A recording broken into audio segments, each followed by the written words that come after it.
നമസ്കാരം. എല്ലാ പ്രിയപ്പെട്ട പ്രേക്ഷകർക്കും ഒരു പുതിയ വീഡിയോയിലേക്ക് സ്വാഗതം. നമ്മുടെ അമ്മയാണ് ചൂണ്ടിക്കാണിച്ചു തരുന്നത്, ഇതാണ് മകനെ നിൻ്റെ അച്ഛനെന്ന്. പക്ഷേ അങ്ങനെ ചൂണ്ടിക്കാണിക്കാൻ പോലും ആളില്ലാത്ത പല വ്യക്തിത്വങ്ങളും ഉള്ള നാടാണ്. അത്തരത്തിൽ ചില ജന്മങ്ങളാണ് വായറിയാതെ സംസാരിക്കുന്നത്. അതായത് തൻ്റെ അച്ഛൻ ആരാണെന്ന് ഉറപ്പില്ല, അപ്പോൾ അതുകൊണ്ട് മറ്റുള്ളവർക്ക് ശത്രുത വരും.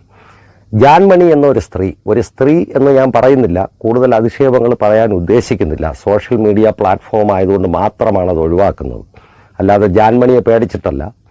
ഈ ജാൻമണി എന്ന ഈ സ്ത്രീ നമ്മുടെ പ്രധാനമന്ത്രിയെക്കുറിച്ച് നടത്തിയ പരാമർശങ്ങൾ, അതിൻ്റെ വീഡിയോ നിങ്ങളെല്ലാവരും കണ്ടതാണ്. അവൾ പറയുകയാണ് 47-ലാണ് നരേന്ദ്രമോദിയുടെ അച്ഛൻ മരിക്കുന്നത്, അതിനുശേഷം 50-ലാണ് നരേന്ദ്രമോദി ഉണ്ടാകുന്നത്, അല്ലെങ്കിൽ അദ്ദേഹത്തെ സൃഷ്ടിക്കുന്നത് 50-ലാണ്.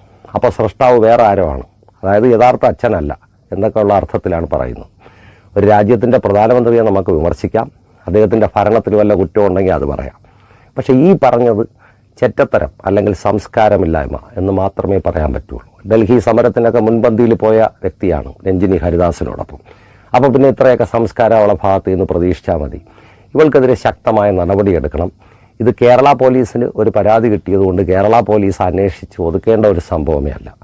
ഇത് കേന്ദ്ര ആഭ്യന്തര വകുപ്പ് ഇതിനകത്ത് നേരിട്ട് ഇടപെടണം. അല്ലെങ്കിൽ ഇതുപോലെ പലരും പല പരിപാടികളും ആരംഭിക്കാൻ സാധ്യതയുണ്ട്. ഇവൾക്കെതിരെ ശക്തമായ നടപടിയെടുക്കണം. നമ്മുടെ ജനാധിപത്യ വിശ്വാസികൾ ഒന്നടങ്കം ഇതിനെതിരെ പ്രതികരിക്കുകയും ഇവളെപ്പോലുള്ളവരെ ഇനി വളർത്താൻ അല്ലെങ്കിൽ വളരാൻ അനുവദിക്കാൻ പാടില്ല. ശക്തമായ ഒരു സന്ദേശം ഇവളുടെ നടപടിയിലൂടെ തന്നെ ഉണ്ടാകണം എന്ന് മാത്രമാണ് പറയാനുള്ളത്. പുതിയൊരു വീഡിയോയുമായി കാണുന്നവരെ നന്ദി, നമസ്കാരം.